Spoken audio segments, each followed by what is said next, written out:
Merhaba arkadaşlar, Kardeş Örgüler YouTube kanalıma tekrardan hoş geldiniz. Bugün sizlerle birlikte bakın kapşonlu bir hırka çalışması yapacağız. En çok istek alan modellerden bir tanesi, çekmek bu zamana kısmetmiş arkadaşlar. Daha önce hiç kapşonlu model kanalımda çalışmadım.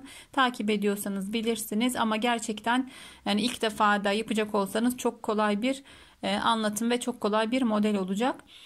Yakada ve bedende fare dişi modelini uyguladım. Sizler yine bonbon ya da farklı modeller ya da hiç örgü bilmiyorsanız, yani daha yeni eliniz alışıyorsa düz dahi yaparak kapşonlu haroşa çalışabilirsiniz. Altına düz yaparak da bu şekilde güzel kapşonlu hırkalar yapabilirsiniz. Robada böyle ikili teknik kullandım. Yani ikili haroşa koyarak sağından ve solundan artırdığım bir teknikle robamı yaptım. Ama yine diğer hırka ve yeleklerde kullandığınız robanızı da burada kullanabilirsiniz.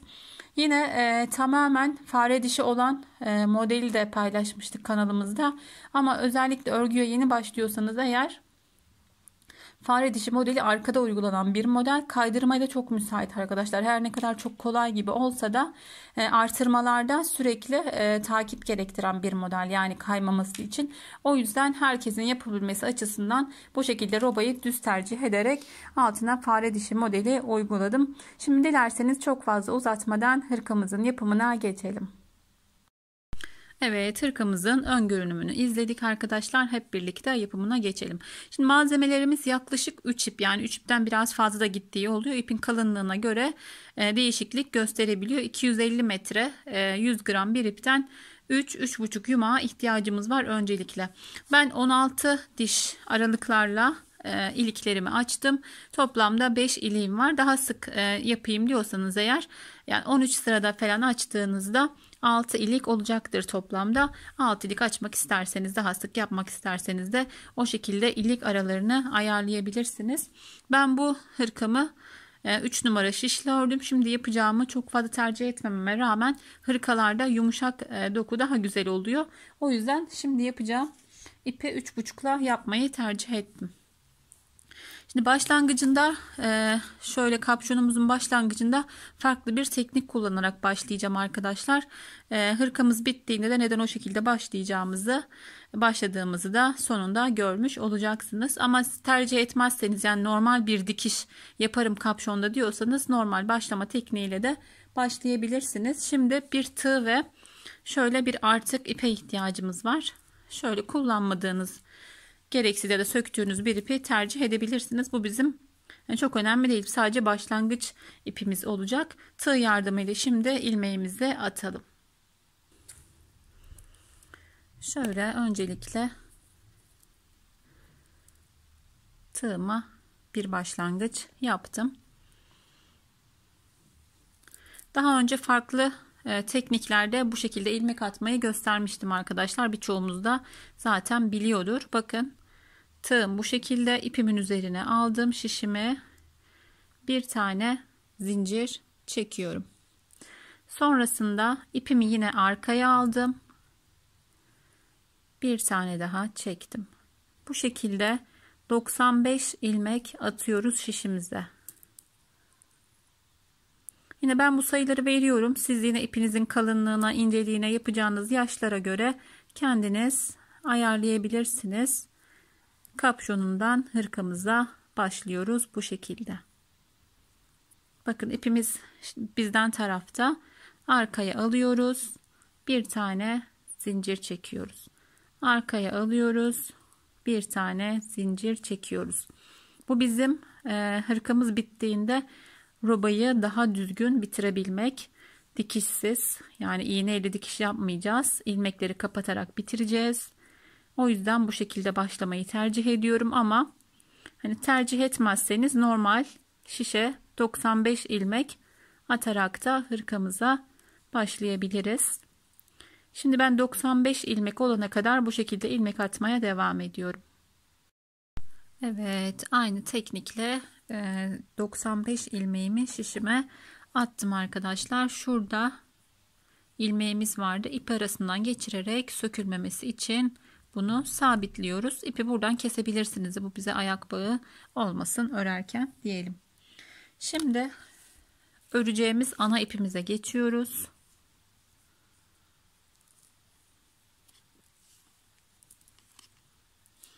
Şöyle başlangıç yaparken arkadaşlar en az 1 metre kadar ipimizi uzun bırakacağız ki dediğim gibi ilmeklerden hırkamız bittiğinde kapşonumuzu kapatacağız. Ayrıca bir ip eklememize gerek olmasın diye yaklaşık 1 metre kadar ipimizi bırakıp örgümüze başlıyoruz.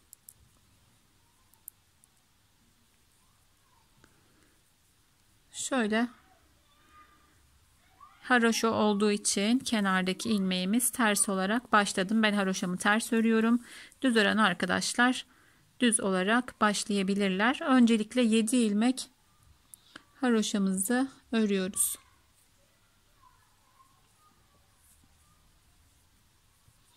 İki, 3, 4, 5, 6, 7. 2, 4, 6, 7. Yine sol tarafta da 7 ilmek kalana kadar düz olarak örüyoruz.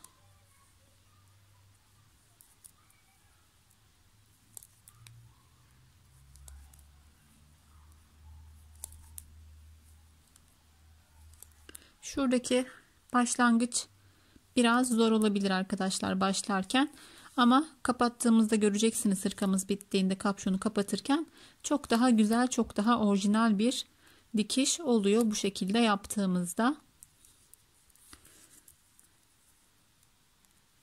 Şimdi ben örmeye devam edeyim arkadaşlar. Düz örgü nasılsa çok fazla uzatmayın. Burada 7 ilmek kalana kadar düz örmeye devam ediyorum. Evet, 7 ilmek kalana kadar düz örerek geldim arkadaşlar sıra sonuna kadar.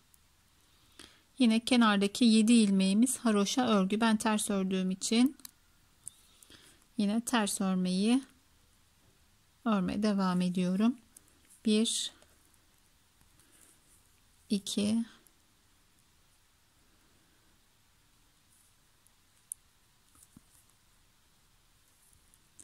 3, 4, 5, 6 ve 7. 7 ilmeğimi ters ördüm. Şimdi arka sırada yine haroşalarımızı haroşa örgü, diğer ilmeklerimizi ters örgü olarak örüyoruz. Henüz fare dişine başlangıç yapmıyoruz arkadaşlar. Bir sıra daha yapmamız gerekiyor. Şimdi bir sıra bu ters sıramı öreceğim. Bir sırada düz öreceğim. Arka sırada fare dişine başlayacağız artık.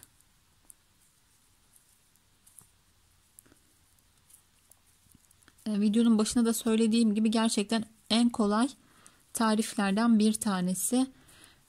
Normal hırka örüp yakasına dizip yapılan modeller var. Yine hani birçoğu için zorlayıcı olabiliyor. Yine kapşonunda kesmeler olan modeller var. Gerçekten en kolay tarif sizler için.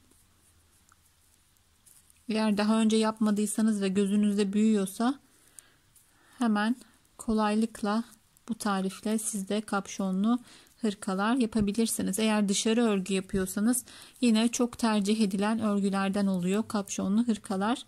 Dediğim gibi özellikle yeni doğan bebekler için hemen kafasına kapşonunu geçirip çok daha kullanışlı, çok daha tercih edilen bir model. Şimdi dilerseniz yine uzatmayayım ben. Ters sıramı örüyorum. Haroşalarımı unutmuyorum. Ön sıraya geldiğimde yine kenar haroşalarım haroşa. Önde tekrar düz örerek bir sonraki arka sıraya gelelim arkadaşlar. Çünkü hani burada çok fazla anlatılacak bir detay yok. Artırma ya da kesme yok. Dümdüz öreceğiz kapşonumuzu. Ben örmeye devam ediyorum. Evet, şöyle bir özetleyeyim arkadaşlar yaptığımı. Şuradaki mavi ipimi iptal ettim. Şurada bıraktığım uzun ipim vardı. Bunu da örgü örerken çok fazla rahatsız etmesin diye şöyle küçük bir yumak yapıyorum. Şöyle içinden geçirdiğimde de şöyle sabitlemiş oldum. Daha rahat örgü örmemiz sağlanmış olacak bu şekilde. Şimdi özetleyelim. Tığ yardımıyla 95 ilmek şişimize attık. Burada normal ipimize geçtik. 7 diş haroşa, sonrasında düz, pardon 7 ilmek, sonra yine sol tarafta 7 ilmek haroşamızı koyduk. Arka sırayı birlikte yine ters örmeye başlamıştık. Sonrasında bir sıra daha düz ördüm arkadaşlar. Şimdi arka sıraya geldiğimizde fare dişi modelini koymaya başlayacağız. Zaten hani fare dişini birçoğumuz biliyoruz. Bilmiyorsanız eğer kanalımda ya da YouTube'dan fare dişi örgü nasıl yaparız izlerseniz çok daha iyi olur. Çünkü bu kadar örnekte benim fare dişini yine tek tek anlatmam zor olur. Yani anlamanız da zor olur. O yüzden ben şimdi yine göstererek yapacağım ama siz de izlerseniz iyi olur. 2, 4, 6, 7. 7 ilmek benim kenar haroşam. Yani bakın kapşonunda da var. Haroşamı ördüm. Sonrasında bir ters düz ilmeğin içinden bir ters bir düz ama ilmeğin içinden bir ters düzü bakın şöyle ilmeğin içinden. Dediğim gibi mutlaka hani yapmadıysanız eğer fare dişi modelini izlemenizi, hatta küçük bir parçada yapmanızı tavsiye ederim. Çünkü hani hırka anlatımı yapacağım için çok fazla model anlatımına girmeyeceğim arkadaşlar. Yine gösteriyorum. 7 ilmeğimizi ördük. Bir tersle başlıyoruz. Bir ters. Bakın düz ilmeği bu şekilde ilmeğin içinden ve çıkardık. Bir ters düz ilmeği ilmeğin içinden. Bu şekilde fare dişi modelimizi de koyduk ve dümdüz örmeye devam edeceğiz kapşonumuzu. Fare dişi modeli 3 sırada bir yapılıyor arkadaşlar. Bunu yaptıktan sonra ön sırada düz, arka sırada ters, ön sırada düz, arkada tekrar koyacağız. Yani arka sırayı hesaplarsak önler hep düz olacak, arkalar ters. Bir sıra ters örüyoruz, bir sıra bu modeli arka sırada uyguluyoruz. Yani bir uyguluyoruz, bir uygulamıyoruz. O şekilde düşünebilirsiniz. Bir sonraki ters sıramda tamamen ters öreceğim. Sonraki ters sırasında yine model kurulumu yapacağım. Yine dediğim gibi çok basit bir model aslında fare dişi modeli ama başlangıçta bir kaydırma yaparsanız tamamen kayarak gider model. O yüzden mutlaka her başında, yani her fare dişini koymamıza başladığımızda 7 ilmek haroşa, bir ters, sonrasında içinden alarak başlamamız gerekiyor. Çok fazla hani arkadan da takip edilen bir model değil. Bir kez kaydıysa eğer telafisi de olmuyor. Bazı modellerde hani birkaç ilmeği hemen düzeltebiliyoruz ama baştan yanlış olduysa sonuna kadar o şekilde ilerliyor model. Şimdi ben yine bu şekilde örmeye devam ediyorum arkadaşlar. Bir içinden bir ters, yine içinden şöyle göstereyim son kez. Bir ters bir düz olarak düşünebilirsiniz. Tersi ters, düzü içinden alarak örmeye devam ediyorum. Evet, yine kenara geldim. Bakın ilmeğin içinden aldım. Yine başta olduğu gibi son ilmeğim ters. 7 ilmek haroşa başta ve sonda aynı şekilde denk geliyor. İlk ilmeğimizi ters olarak alıyoruz modelde. Sonrasına içinden düz alarak devam ediyoruz. Mutlaka her örgünüzde ilk ilmeğinizi ters alırsanız bakın bu kenarı daha düzgün olur. Hemen içinden almaya başlarsanız eğer şuradaki ters görünümle haroşa birleşiyor, çok güzel durmuyor. O yüzden ilk ilmeği daima fare dişinde düz alarak örüyoruz. Şimdi ön sıraya geldim. Yine şöyle özetleyeceğim. Ön sıramı haroşalar hariç diğer ilmeklerim tamamen düz örgü arkadaşlar. Arkayı tamamen ters öreceğim. Bir sıra daha düz. İkinci arkaya geldiğimde yine fare dişi modelini uygulayacağım. Yine soru işareti kalmasın diye bir fare dişi daha koyana kadar şöyle kısa kısa örmeye devam edelim. Sonrasında robamız 24 diş olana kadar örmeye devam edeceğiz. Bu da yaklaşık 20 santim 21 santim olacak. İpinizin kalınlığına göre hani 24 olur, 25 olur, belki 23 sırada bu hani şişiniz ve ipinize göre tamamlanabilir. Öncelikle 20 santim olana kadar öreceğiz kapşonumuzu. Sonrasında robamıza geçiş yapacağız. Sonrası hırka ören arkadaşlar için zaten çok daha kolay. Daha önce hırka yaptıysanız, eğer yapmadıysanız zaten yine birlikte sayılarını ayarlayacağız. Birlikte yapacağız. Evet, fare dişini uyguladık. Ön sırayı düz örüyoruz. Arka sıramı ters öreceğim. Bir sıra daha düz örüp yine arka sırada fare dişi kurulumuyla geliyorum arkadaşlar.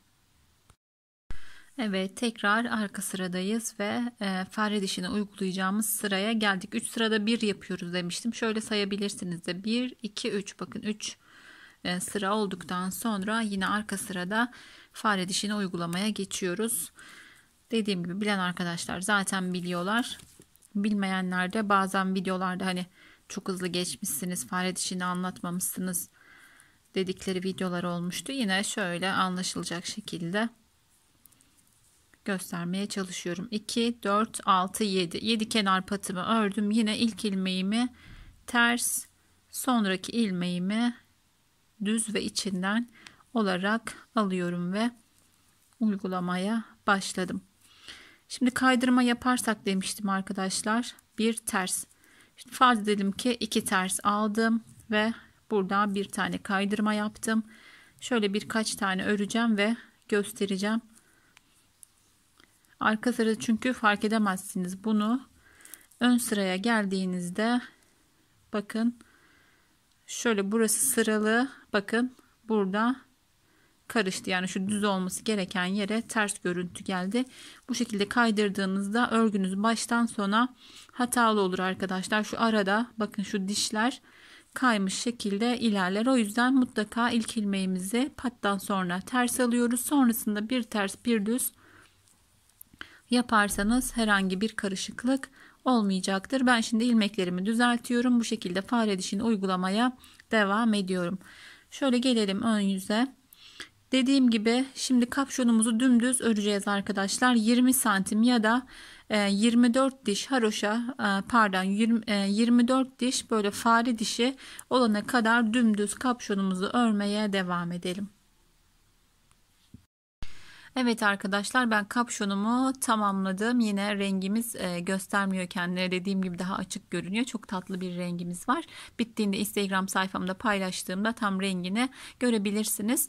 24 fare dişi yapacağım demiştim. 23 yaptığımda benim için yeterli oldu. Ama daha ince bir ip kullanıyorsanız ve de daha ince bir şiş tercih ettiyseniz eğer hani 24 ya da 25'te yapabilirsiniz. Şöyle ölçtüğümüzde 21 santim oldu toplamda. Bu da benim için yeterli arkadaşlar. Daha küçük hani yeni doğan falan yapacaksanız eğer yine enini ve boyunu aynı şekilde küçülterek yapabilirsiniz. Önemli olan şu an kapşonu nasıl yaparız? Yani kapşonlu hırkayı nasıl yaparız? Farklı modellerde yaptığınızda sonra kendiniz sayılarını ayarlayabilirsiniz.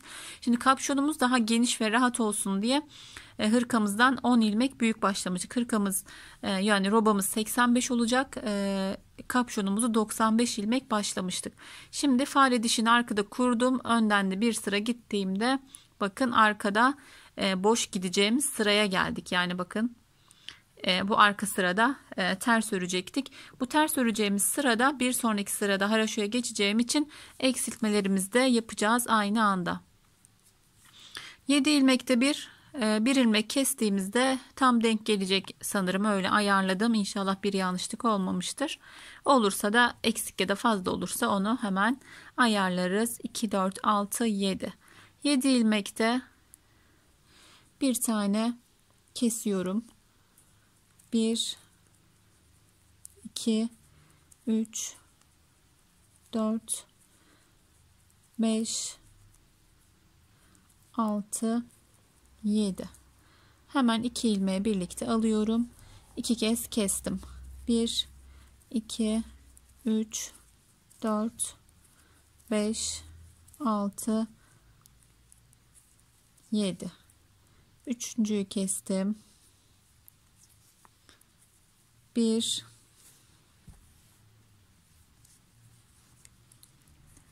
2 3 4 5 6 7. Dördüncüyü kestim. Yine devam ediyorum. 1 2 3 4 5 6 7. Beşinciyi kestim.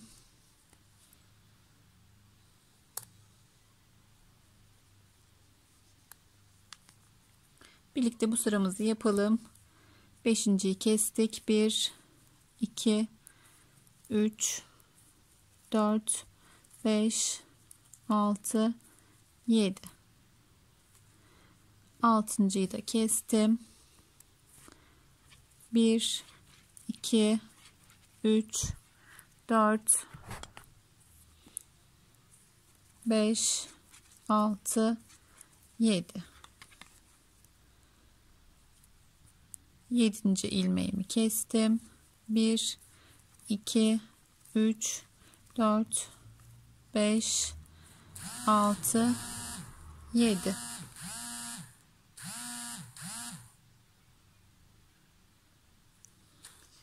Tekrar 8. ilmeğimi de kestim. 1 2 3 4 5 6 7. 9. ilmeğimi de kesiyorum.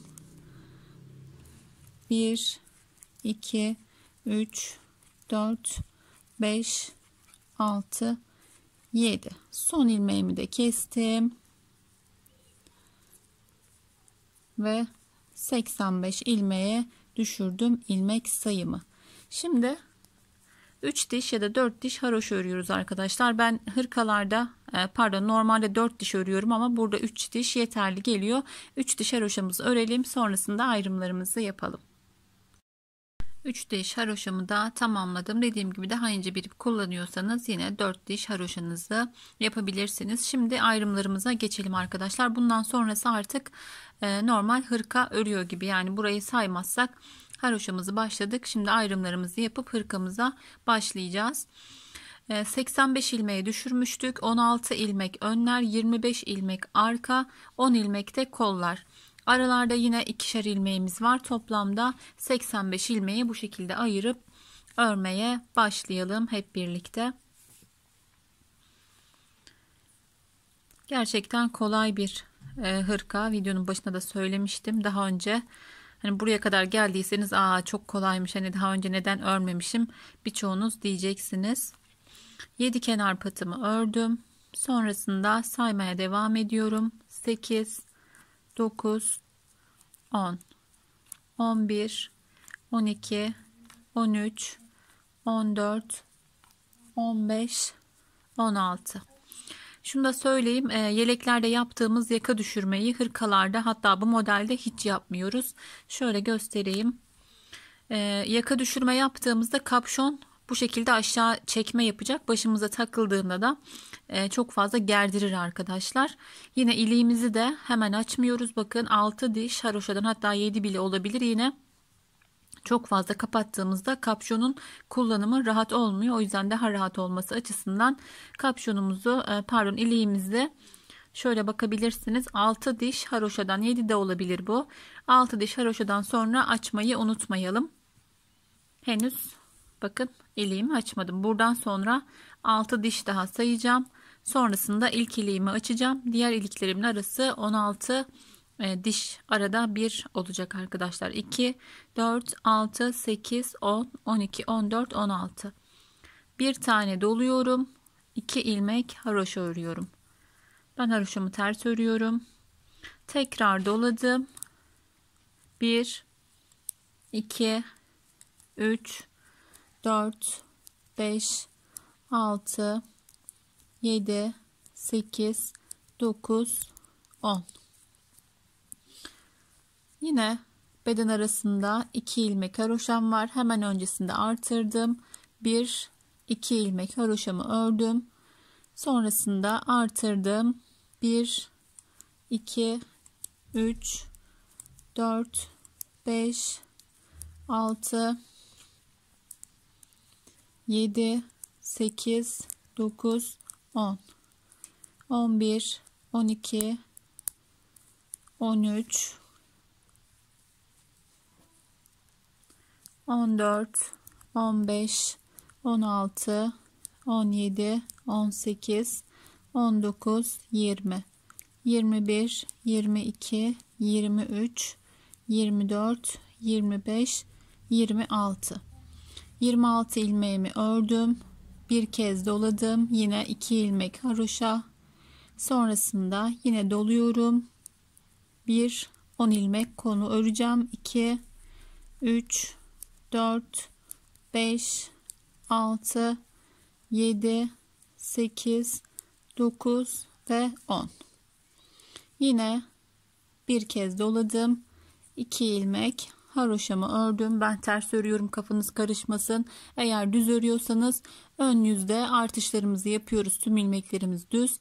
Arkada sadece bu 2 ilmeği düz örerek haroşanızı yapabilirsiniz. Ben ters örüyorum. Bu da daha kolay geliyor bana. Şimdi arka sıramı tamamen ters öreceğim.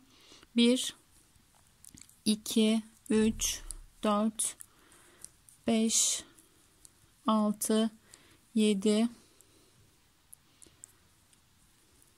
8, 9, 10. Diğer ilmeklerimi de, pardon, burada haroşaya geçmem lazımdı.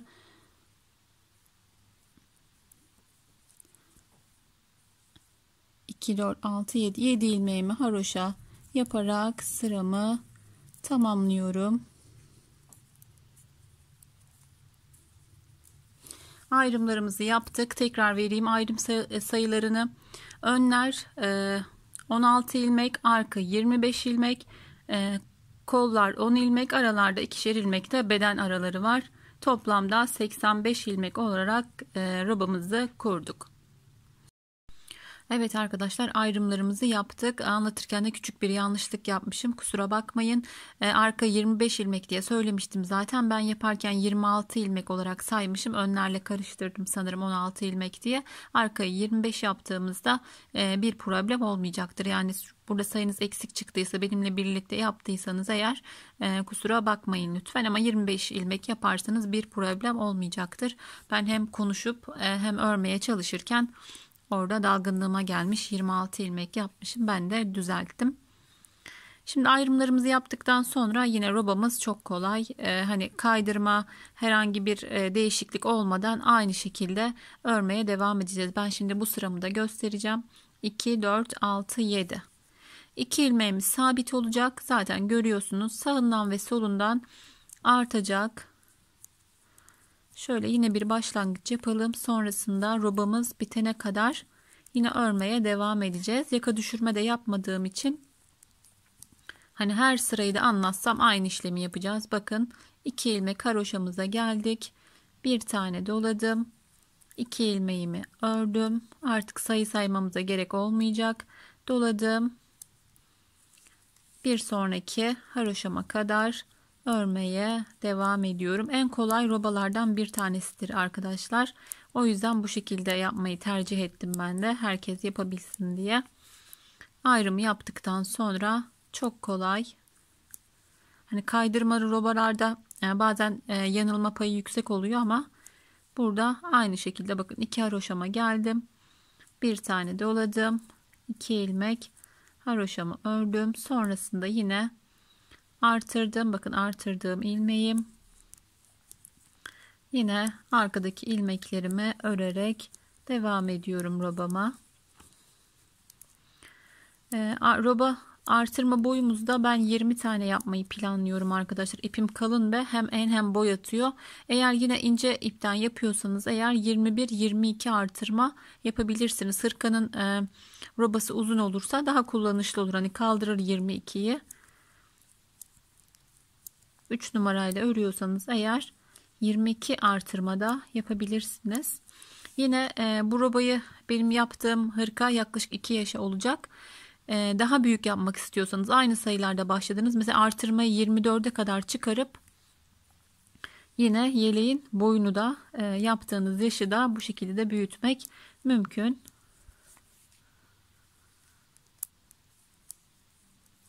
Ama verdiğim sayıları eğer 3 numara şişle ya da daha ince bir iple yapıyorsanız yine daha küçük bir hırkanız olacaktır. Bir tane yaptıktan sonra her zaman onu kendiniz ayarlayın arkadaşlar. Ben de bazen aynı iple aynı şişle örmeme rağmen aynı boyutlar elde edilemeyebiliyor. O yüzden en güzeli yani bir tane yaptıktan sonra küçüğünü büyüğünü yapmak çok daha mantıklı. Evet, aynı şekilde artırmaya devam ettim.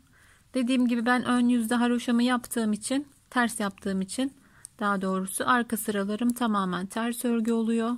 Sizler de arka sırada haroşalarınızı eğer düz örüyorsanız unutmayın. Burayı düz de yapabilirsiniz. Yani tercihen düz örgü de yapabilirsiniz. O da güzel duruyor. Yani önde düz yaparsınız. Arkada tamamen yine ters örgü ördüğünüzde yine güzel bir robanız olacaktır. Şimdi iliğimi dediğim gibi henüz açmadım. Bakın 2 sıramız oldu. Toplamda 6 ya da 7 sıra olduktan sonra kapşonun kullanımı rahat olsun diye ilk iliğimizi de açmayı unutmayalım arkadaşlar. Dediğim gibi artırma yerlerini ayarladık. Aynı şekilde artışlara devam edeceğiz. Ajurumuz 20 ajur olduktan sonra kolumuza geçeceğiz. Evet, robamı 20 artırma olana kadar örmeye devam ettim arkadaşlar. Söylediğim gibi 6. sırada şöyle görebilirsiniz. 2, 4, 6 haroşadan sonra iliğimi de açtım. İlk ipim buraya kadar ördü. Yaklaşık 15 sıra kadar ördükten sonra ikinci ipimi taktım. Bu hırkamda 3 numara şiş kullanmıştım, tekrar söyleyeyim. Şuralarda bir yerde, yani robanın bitimine kadar bir ipim yeterli olmuştu. Burada şişim de biraz kalın olduğu için hem bakın boy da attı biraz buna göre, hem de ipim şuralarda bir yerde bitti. Şimdi haroşaya geçiyoruz. Siz dilerseniz haroşa koymayabilirsiniz. Modelden robanın bitimine haroşa koymayıp direkt modele geçebilirsiniz. Ama ben burada haroşa koymayı tercih etmiştim. Bunda da koyacağım 20 sıra olduktan sonra. Eğer ben haroşa sevmiyorum, yani kolda tercih etmeyeceğim, direkt modele geçmek istiyorum diyorsanız bir ya da iki kez daha artırmaya devam edin ki roba boyunuz kısa olmasın arkadaşlar. Şimdi ben haroşa örgüye geçiyorum ama kol ve beden ilmek sayım daha rahat olsun diye haroşamda da artırmaya devam edeceğim ama gizli artırma yapacağım. Şöyle yine göstereyim bir kez, sonrasında örmeye, yani 3 diş haroşamızı örmeye devam edelim. Sonrasında kol, beden derken hırkamız neredeyse bitti bile arkadaşlar. Şimdi ters olarak ben haroşamı örüyorum. Ters, tüm ilmeklerimi terse çevirdim. Yine artırma noktasına kadar örüyorum. Buraya kadar geldik, zaten yarısı bitmiş oldu neredeyse. Çünkü kapşonumuz bitti, robamız, sayılarımız ayarlandı. Bundan sonrası zaten ön ve kol sayılarımız burada hazır, zaten ayrılmış şekilde. Ona göre şimdi ayırıp kollarımızı öncelikle, sonra bedenimizi dümdüz öreceğiz ve kapşonlu hırkamız bitmiş olacak inşallah. Ben videoya çekmeye başlayalı gerçekten günler oldu. Yani bu videom çok uzun sürdü. Araya başka şeyler girdi. Bazen öremiyorum. Bir 15 gün olmuştur sanırım videoya başlayalı, öyle söyleyeyim. Şöyle alayım. Bakın burada artırma yerimiz vardı. Buradaki artırmayı haroşaya geçtiğimizde bir tane gizli olarak yapacağım. Yine 2 ilmeğimi örüyorum. Koldaki haroşayım, artırmam yine bu şekilde gizli artırma. Devam edeceğim. Yine diğer artırma bölümlerine geldiğimde de aynı yerden artıracağım. 2 haroşa sırası artıracağım. Son haroşa sıramı artırmadan öreceğim arkadaşlar. Yine toplamda önde 2 ilmek, kollarda 2'şer ilmek daha artmış olacak. Kolum şu an 52 ilmekti. Toplamda 56 ilmek olacak. Şimdi 2 kez daha artırdığımda. Bedende 37 ilmekte 39 ilmek olacak. Kolumuz 55 ilmek yeterli geldiği için şimdi örerken de göstereceğim. Fare dişi örerken de tek ilmeğe ihtiyacımız var. Bir tanesini keseceğiz. Bu şekilde kolumuzu da ayarlayacağız. Şimdi 2 sıra gizli artırma, 1 sırada normal haroşa örerek 3 diş haroşamızı tamamlayalım. Evet arkadaşlar, hırkamın haroşasını da tamamladım. Söylediğim gibi ilk 2 sırasında gizli artırmalarla artırmaya devam ettim. Haroşamın son sırasında artırma yapmadan örerek robumu tamamladım. Şimdi ayrımlarımızı yapacağız. Öncelikle kolu öreceğimiz için, yani şu kolu öreceğimiz için bu koldaki ilmekler hariç diğer ilmeklerimizi şöyle ben bir parçasını geçirdim. Böyle iğne yardımıyla ipliğe düşüreceğiz. Yine buradaki ilmeklerimiz, koldaki ilmekler, sadece buradaki ilmekler şişimizde kalacak. Ayrımları da nasıl yapacağız? Zaten şu arada 2 tane ilmeğimiz var. Bunun birini bedene, birine kola şeklinde bu şekilde ayırarak ayrımlarımızı yapacağız. Şu an için sadece bu koldaki ilmeklere ihtiyacımız var. Bakın yine tam ortasından ayırdım. Burada da 2 ilmeğin birini bedene verdim, birini de kola verdim. Bu şekilde ayırdım. Şimdi şöyle öncelikle geçirdim. Buradaki ilmekler şişte kalacağı için tamamen ters yöne çevirdim. Buradaki ilmekleri de yine aynı şekilde şöyle ucu olmayan bir iğneye taktım. Yine örgü iğnesi de kullanabilirsiniz. Bu şekilde tüm ilmekleri, buradakiler hariç, şurada işaretleyicimi kullandım. Tüm ilmeklerimi ipime geçiriyorum. Bu şekilde hem hırkamızı örmek daha kolay oluyor. Bazen şuraya ayrı bir şiş kullanıyorum. Diğer ilmekleri şişte bıraktığım da oluyor ama bu şekilde ipe düşürürsek çok fazla karmaşa olmuyor arkadaşlar. Örmek de daha kolay oluyor. O yüzden bu şekilde öncelikle buradaki ilmeklerimi benim gibi dizerseniz sonrasında şu başlangıç ipine tekrar iğneyi alıp buradaki tüm ilmekleri de bu şekilde boşaltacağız. İğne ve iplik yardımıyla. Ben şimdi yeşil ayracıma kadar tüm ilmeklerimi buradaki ipime boşaltıyorum. Evet, bakın kolumuzdaki ilmekler hariç robamızdaki diğer ilmekleri bu mavi renkte olan ipime geçirdim. Şöyle iplerimizin ucunu da bağlarsak elimiz takılıp ilmeklerimiz çıkıp boşalmasın diye şöyle ucuna bir düğüm atalım ki daha sağlam olsun. Evet, düğümümü attım. Artık kolumuzu örmeye başlayabiliriz. Kolumuzda şu an 56 ilmeğimiz var. Bir ilmeği başlarken keseceğim. 55 ilmeğe ihtiyacım var. Yani fare dişi örgülerde daima tek ilmeğe ihtiyacımız var arkadaşlar. Tek sayıya, tek ilmeğe ihtiyacımız oluyor. Çift sayısı eğer mutlaka keserek tek sayıya düşürmemiz gerekiyor. Şöyle ikinci bir ipimizi kullanmamız gerekiyor. Burada bıraktığımız ip burada kalacak. Kolumuza ayrı bir ip takıyoruz. Hemen ipimi şöyle bir miktar bırakıyorum ki hırkam bittiğinde sabitlemek kolay olsun. Şöyle kenarda 2 ilmeği keserek kolumu örmeye de başlıyorum. Kolumuzun ilmek sayısını ayarladıktan sonra yine örmek çok kolay. Fare dişini zaten şöyle gösterelim. Başlamıştık, daha önce yapmıştık. Öncelikle düz olarak başlıyoruz. Hemen arka sırada fare dişini uygulamaya geçiyoruz. Şöyle bir geçiş yapalım. Kolumuz dümdüz örüleceği için yine uzun uzadıya anlatmaya gerek yok. İlk kolumuzdaki 55 ilmeğimizi örüyoruz. Haroşadan hemen sonra düz örgüyle başlıyoruz. Arka sırada uygulamaya başlayacağız. Hırka kenarlarında mutlaka başta ve sondaki ilmeği aynı burada yapar gibi ters alalım arkadaşlar. Kolumuzun dikişi çok daha düzgün olsun. Onu da göstereyim şöyle. Bakın böyle ilmek ilmek diktiğimizde içeride hani dikiş kalınlığı olmuyor. Bu da gayet kullanışlı bir dikiş oluyor. Onun için şimdi yine göstereceğim. Başta ve sondaki ilmeklerimizi alırken ters olarak alırsak diş diş kenarlar çıkacaktır. Aynı şu ön patlardaki görüntü gibi olacak kenarlarımız. Bu da kol dikişinde kolaylık sağlıyor. Hem de gerçekten çok düzgün bir dikiş oluyor. Bakın son ilmeğime geldim. Bunu ters alıyorum. Arkaya döndüğümde yine boştan alıyorum ama bakın ipimi yine ters örüyormuş gibi aldığımda kenarlarım tırtıklı olacaktır. Şimdi fare dişine geçiyoruz. Yine kenar ilmeğinden sonra ilk ilmeğimiz mutlaka ters ilmek. Sonrasında kapşonda yaptığımız gibi bir ters, bir içinden, bir ilmek ters, bir ilmek içinden. Hani fare dişini zaten öğrenmiştik uzun uzadıya. Dediğim gibi anlatmaya gerek yok. Bu şekilde kolumuzu örmeye başladık arkadaşlar. Şöyle göstereyim.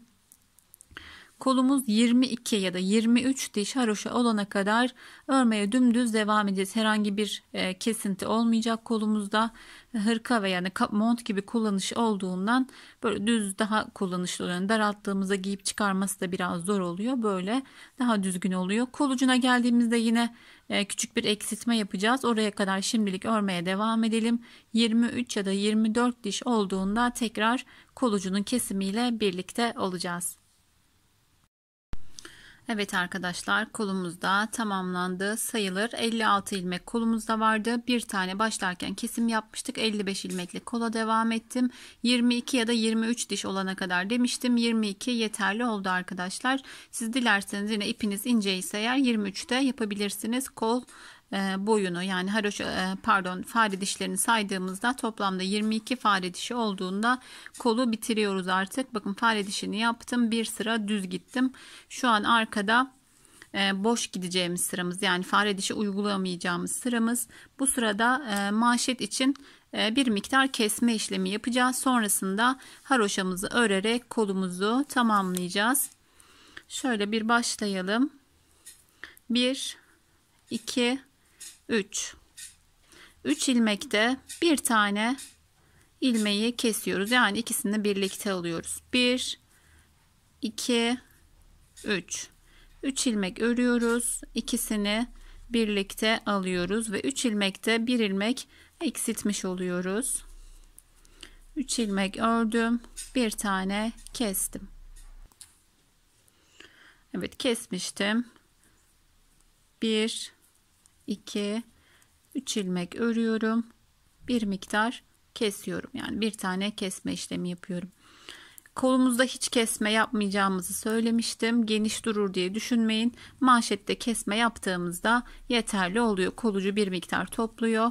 Kol da geniş oluyor. Kullanımı da daha rahat oluyor arkadaşlar. Zaten hazır birçok model hırka ve kabanlarda görürsünüz. Kollar şöyle hani özellikle bakarsanız çok geniştir ama kullanırken rahatsız etmiyor. Dediğim gibi aksine daha da rahatlık sağlıyor. Yani kalın bir sivit giydirirsiniz altına. Altındaki body'si kalındır. Kolu geçirmekte, giymekte zorlanırsınız. Bu şekilde çok daha kullanışlı oluyor hırkalar. 1 2 3 ilmek ördüm. Bu şekilde kesmeye devam ettim. Bakın sonunda 4 ilmeğimiz kaldı. 3 bir de kenar ilmeğiyle birlikte 4. Dilerseniz toplam ilmek sayısını sayalım. 2 4 6 8 10 12 14 16 18 20 22 24 26 28 30 32 34 36 38 40 ve toplamda 45 ilmek, yani 10 ilmek eksiltmiş olduk. Şimdi burada haroşaya geçiyoruz arkadaşlar. Şöyle göstereyim. Yine örmeme gerek yok. 4 ya da 5 diş haroşa olduktan sonra kolu kesip kapatıyoruz. Şöyle bunu kapattık, bitirdik farz edelim. Yine diğer kolu da aynı şekilde öreceğiz. Şöyle göstereyim. Ben örmeye devam edeceğim. İki kolu bitirene kadar öreceğim. Zaten diğer kolla aynı. Yine buradan ilmeğin tam ortasını belirliyoruz. Şuradan ipi uzatıp şuradan kesebilirsiniz arkadaşlar. Buradan şişimize ilmeklerimizi takmaya başlayacağız. Yine tam buradan ortalayıp buradan da son ilmeğimizi dizdikten sonra yine buradan ipi çıkarıp, yani zaten şurada kestiğinizde, dizmeye başladığınızda ucu burada olacak. Tekrar burayı birleştirirsiniz. Kolu yine 56 ilmekten 55 ilmeğe düşürüp aynı burada nasıl yaptıysak bu şekilde örüp kolu bitirelim. Sonrasında beden ilmek sayısı Beden ilmek sayısını ayarladıktan sonra kolları ve kapşonu dikip videomu sonlandıracağım inşallah. Şimdi kolumuzu bitirip diğer kolu da örmeye devam edelim. Evet arkadaşlar, her iki kolumuz da tamamlandı. Kaydırma yapmadan sayılarına dikkat ederek 22 sıra olduğunda tekrar yine kolumda kesimimi yaptım ve iki kolumu da tamamladım. Vakit kaybetmemek için ipte olan ilmeklerimi de şişime geçirdim. Yine aynı şekilde ipi çıkarmadan öncelikle ilmeklerimi geçirdim. Sonrasında ipi çekerek boşalttım. Şimdi bedende birkaç artırma yapacağız. Sonrasında aslında örmek çok daha kolay, dümdüz örmeye devam edeceğiz. Fare dişi modelini uygulayarak. Şöyle bir geçelim. Şu anda toplamda 149 ilmeğimiz var arkadaşlar. Şu aralarda geçerken yine birkaç ilmek artırma yapacağız. 157 ilmeğe tamamlayacağız ilmek sayımızı. Sonrasında dediğim gibi hani dümdüz, artık eksiltme, artırma, kesme herhangi bir işlemimiz olmadan devam edeceğiz.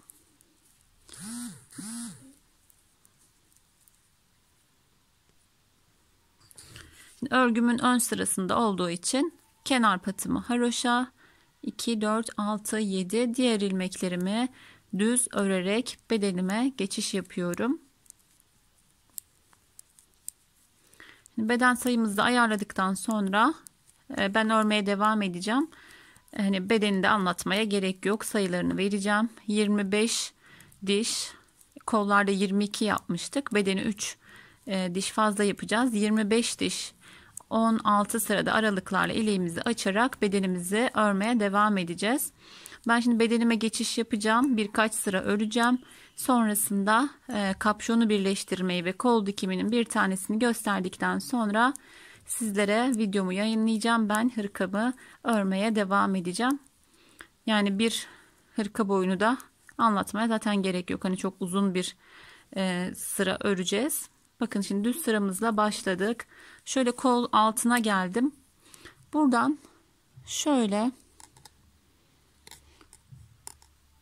bir, yine şöyle boşluktan geçirdim ve bakın 2 tane artırma yaptım. Şişimi, ilmeklerimi yaklaştırıyorum. Karşıda yine aynı şekilde 2 artırma yapacağım. Toplamda 4 artırma olmuş olacak bir tarafta. Öncelikle şöyle bir, tek kat almazsanız daha düzgün olur arkadaşlar.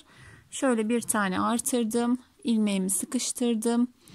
Yine şuradan bir tane de bu şekilde aldım. Sonrasında ilmeklerimi örmeye devam ediyorum. Bakın ekstra 4 ilmek artırmış olduk burada. Kolda artırma yapmadığım için şu geçişte artırma yapmıyorum. Eğer kolda artırma ihtiyacım olsaydı, yani kolda bir tarafta 3 diğer tarafta 3 artırmış olsaydım, kol altında bir tane dikişe gideceği için 5 ilmek artırmam gerekiyordu. Ama kolda artırma yapmadığım için bedenimi bu şekilde artırarak genişletiyorum. Hırka bedeni geniş olduğunda çok daha kullanışlı oluyor, yine kollarda olduğu gibi.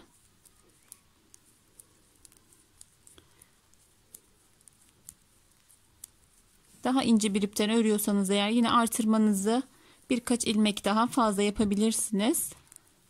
Benim için 157 ilmek yeterli olacaktır. Çünkü 3,5 numara şiş ile örüyorum. Oldukça en atıyor bu şekilde. Görüntümü biraz daha yaklaştırayım.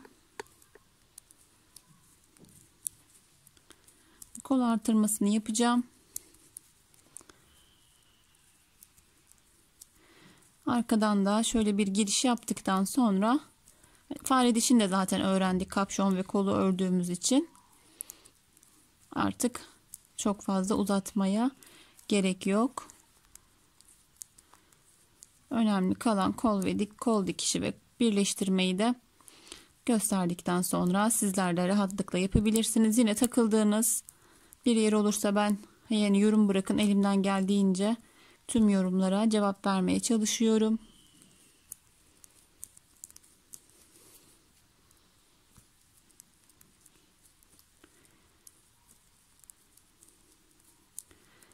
ikinci kolumuzun altına yaklaştık. Yine aynı şekilde 2 sağ 2 sol tarafta olmak üzere 4 ilmek artıracağım. Öncelikle şöyle bir tane artırdım. İkinciyi de bakın kol altında hiçbir sıkıntı olmadı. Açıklık, ilmek uzantısı. Karşıya geçtim. Yine şişime ilmeklerime yaklaştırıyorum.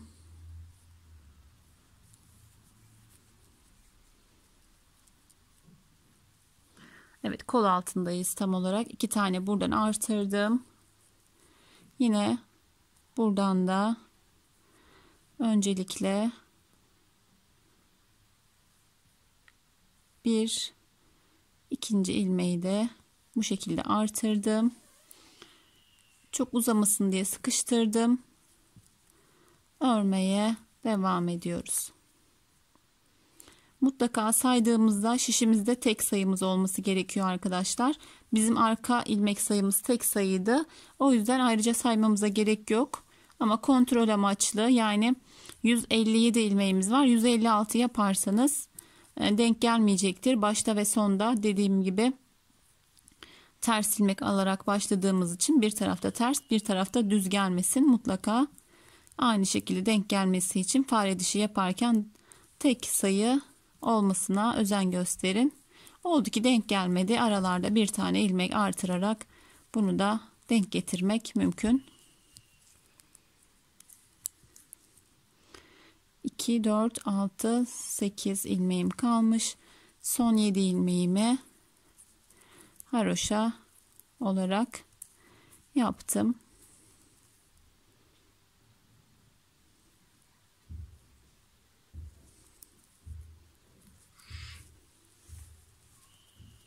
Şimdi arkaya dönüyoruz.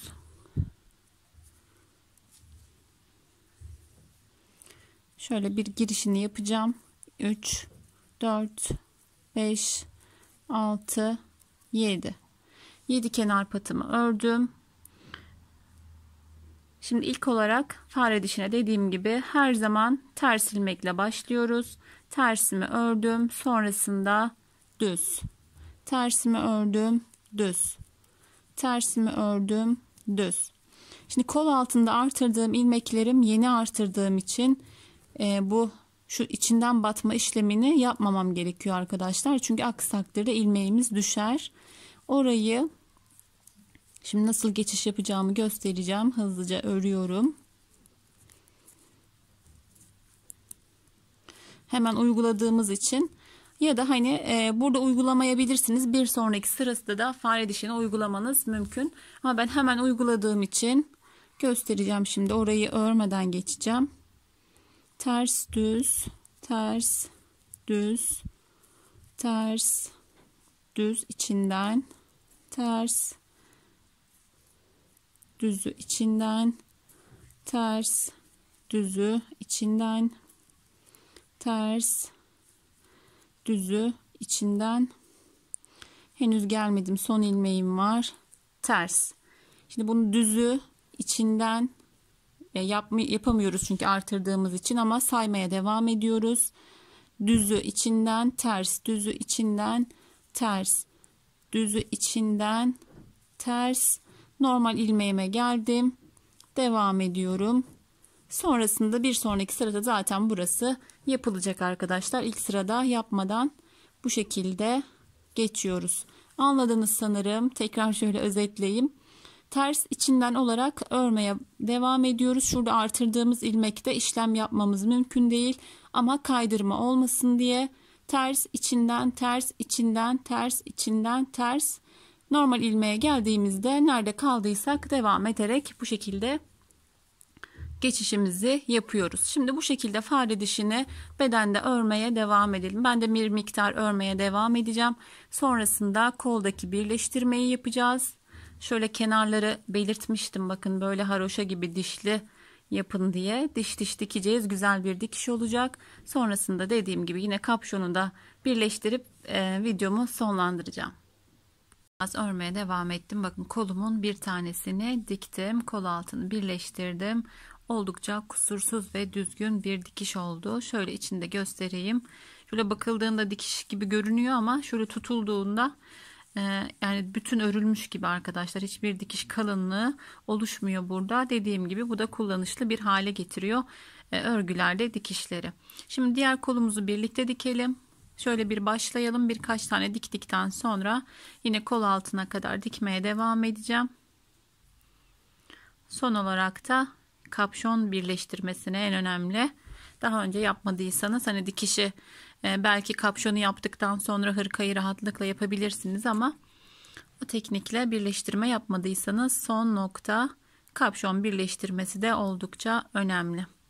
Şimdi karşıya ilk kestiğim ilmeğe şu şekilde 2 katına batıyorum. Sonrasında burada bakın son kestiğim ilmeğin şöyle tam ortasından geçirerek öncelikle birleştirme işlemini yapıyorum. Sonrasında buradan başlamıştık. Bir buradan haroşanın dişine şöyle bakın şurada boşluk var. Hiçbir diş atlamadan bir sağ bir sol olarak karşılıklı dikiyoruz ya da böyle de yapabilirsiniz. Bakın öncelikle buradan sonra karşıdan bu şekilde de yapabilirsiniz. Tek tek de alabilirsiniz. Nasıl kolay oluyorsa sizin için. Ama burada önemli olan hiçbir dişi atlamamak. Bakın gerçekten hani dikiş gibi görünmüyor ama mutlaka kenarlar, yani haroşada kenarlar birçoğumuz zaten böyle alıyoruz. Ama düz örgü dahi örseniz kenarları böyle ters aldığınızda gerçekten güzel ve kusursuz bir dikiş oluyor. Sadece bu kol için geçerli değil. Hırkalarda yine bayan yeleklerinde hangi model olursa olsun kenardaki birer ilmeğimizi bu şekilde alırsak bakın haroşamız bitti. Karşılıklı olarak dikişimiz de tam denk geldi. Şimdi kolumuzu bu şekilde dikmeye devam edelim. Son olarak hani kol altına da nasıl birleştireceğiz orayı da göstereyim. Sonrasında kapşonumuzu birleştirelim ve videomuzu sonlandıralım. Evet, son ilmeklerimiz arkadaşlar. Buraya kadar dikmeye devam ettim. Kol altına yaklaştım. Son dişlerim, onları da halledeceğim.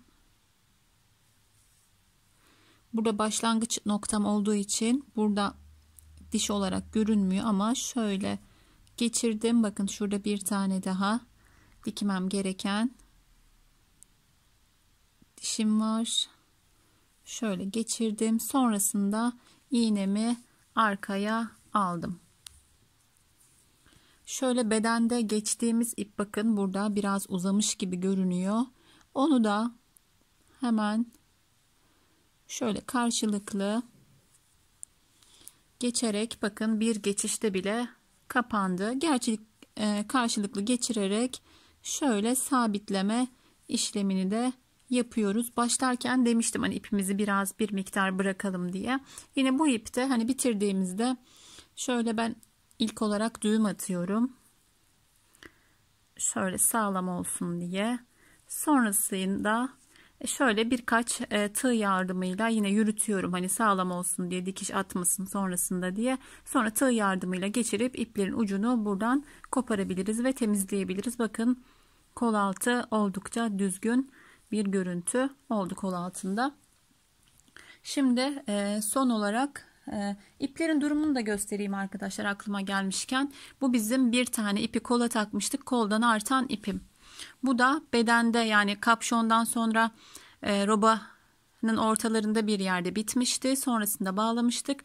Bedenime sanırım bunlar yeterli olur. Olmasa da 4. ipimden çok az bir ip kullanmam gerekecek. Yani 3,5 civarı bir ipe ihtiyacımız olacak. Bazen 3 ipten çıktığı da oluyor arkadaşlar. 3 numara şiş kullanırsak eğer 3 ipten de çıkabilir. Yine sayıları biraz azaltırsak 3 ipten çıkması mümkün olabilir. Şimdi gelelim kapşonu nasıl birleştireceğiz. İpimizin önce bitiş yerini bulmamız lazım. Burası bizim başlangıç yerimiz. Burası bitiş yerimiz. Şöyle birkaç zincir çekip bitirmiştik. İpten de belli zaten. Şöyle Öncelikle zinciri açalım. Ucunu sökülmesin diye sabitlemiştim.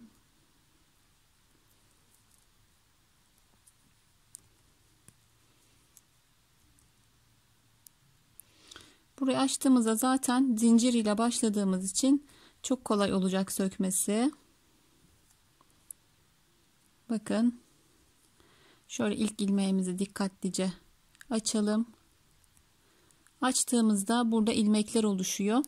Dilerseniz ben burada 3 numara şiş kullandım. Siz de kullanırsanız daha rahat edersiniz. İlmekler direkt tığla başladığımız için biraz zorlanabilirsiniz 3,5'a takmakta. Böyle 3 numaraya takarak da buradaki kesimi yapabilirsiniz. Bakın bu şekilde. Şurada bir karışıklık olmuş. Önce aslında şöyle göstereyim, bakın. Önce ilmeğimi takıyorum, sonrasında söküyorum, daha garanti oluyor. Şöyle bakın. Bakın ilmeğim burada görünüyor. Şişimi taktım, söktüm. Yine şişimi taktım. Şöyle ipin katına geçirmişim. Bu şekilde dediğim gibi yaparsanız çok daha hani kaçırmamış olur. Şöyle yaptığımızda ilmek biraz geri kaçıyor. Takmakta zorlanabilirsiniz. Bu şekilde şimdi sökerek kapşonumuzdan ilmek çıkarıyoruz. Ve şişe bu şekilde ilmeklerimizi geçiriyoruz. Ben şimdi hızlıca tüm ilmeklerimi şişime alıyorum. Evet, tüm ilmeklerimizi bakın şişimize aldık. Öncelikle şöyle tersini alıyoruz. Şöyle ilmekleri sayabilirsiniz de 95 ilmeğimiz vardı. Yarı yarıya bölebilirsiniz. Ben şöyle göz kararı ortalıyorum ve şişimi şöyle tam ortasından bir yerden saysanız daha iyi olur tabi. Saymasanız da olur. İki ucunu bu şekilde birbirine denk tutuyorum. Şuradan oradan bir yerden bakın şişim fazla olanını çıkardım. Şimdi birleştirmeye başlayalım. Böyle yaparken yine çok karışık gelebilir ama oldukça kolay bir teknik ve dediğim gibi dikişten çok daha güzel duruyor arkadaşlar. Öncelikle ilk bizdeki şişteki ilmeği, sonra diğer ilmeğe takıyoruz. İkisini birlikte ördürüyoruz. Çıkardım. Sonrasında yine aynı şekilde 2 ilmeğe geçirdim.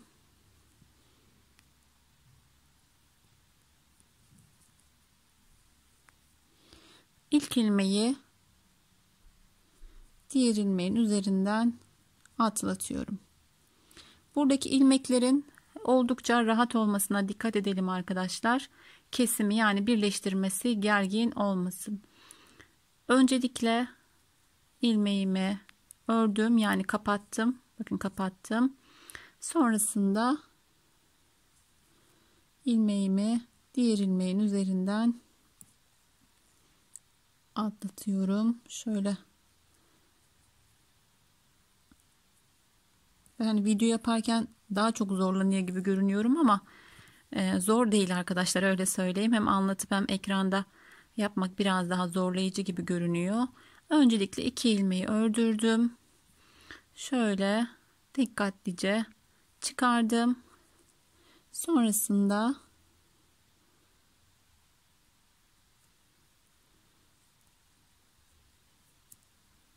diğer ilmeği bir önceki ilmeğin üzerinden atlatıyoruz ki şuradaki ilmeklerimize de aynı anda dikkat edelim. Bakın kapanıyor yavaş yavaş.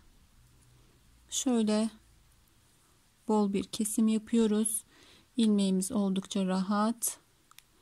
Sonrasında geçirdim. Şu ilmeği biraz bol bırakırsak daha iyi olacak geçirmemiz. Öncelikle kestim. Sonra atlattım.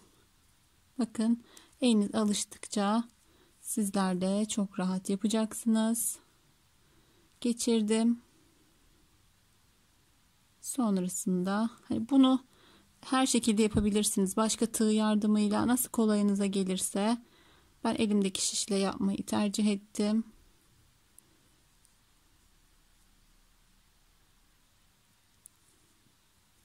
Şurada 2 şiş olduğu için hani zorlanabilirsiniz ama zaten hırkamızın bitiminde yapacağımız şöyle 45 ilmek kadar, 45-46 ilmek kadar bir yer. Gözünüzde korkutmasın arkadaşlar. Bunu dediğim gibi hani dikiş de yapabilirsiniz ama ben dikiş olayını çok sevmedim. Böyle daha güzel duruyor, daha orijinal duruyor. Şöyle görebilirsiniz. Arkayı da açtığımda bakın. Hiçbir hani şuralarda eşitlik, karşılıklı hani dikişte bu eşitliği de veremeyebilirsiniz. Kaymalar meydana gelebilir ama böyle ilmek ilmek yaptığımızda çok daha güzel oluyor arkadaşlar. Dediğim gibi benim böyle zorlandığıma videoda bakmayın. Gerçekten rahatlıkla yapabilirsiniz. Son kez yapacağım. Ben örmeye devam edeceğim. Yine son kapatmasını son ilmeğimizle birlikte kapatırız. Ve sizler başlarsınız. Ben de hırkamı örmeye devam ederim.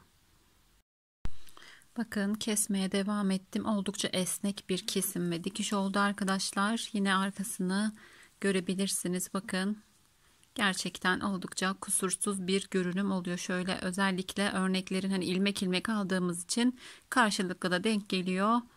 Şöyle 5 ilmeğim kadar kaldı. Birlikte keselim 5 ilmeğimizi de. Öncelikle karşılıklı ilmeğimi kesiyorum. Sonrasında önceki kestiğim ilmeği üzerinden atlatıyorum. Dediğim gibi bakın hani ilerledikçe eliniz alışacak. Ben anlatırken hani ilk başlarda size zor gibi görünmüş olabilir. Oldukça kolay.